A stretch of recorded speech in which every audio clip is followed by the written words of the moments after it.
ছোটবেলায় বাবা মাকে হারিয়েছে, বড় হয়েছে নানি বাড়িতে।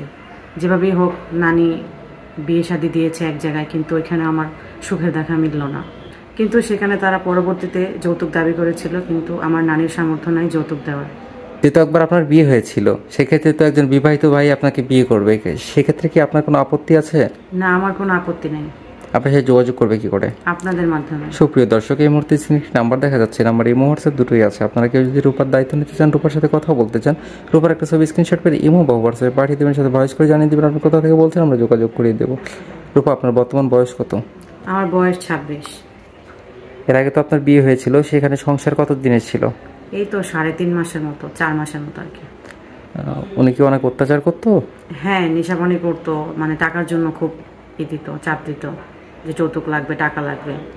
নামাজ কালাম পড়েন? হ্যাঁ। কোরআন শরীফ পড়তে পারেন? হ্যাঁ, পড়তে পারে। আচ্ছা রূপা, ভালো থাকবেন। আসসালামু আলাইকুম। ওয়ালাইকুম আসসালাম।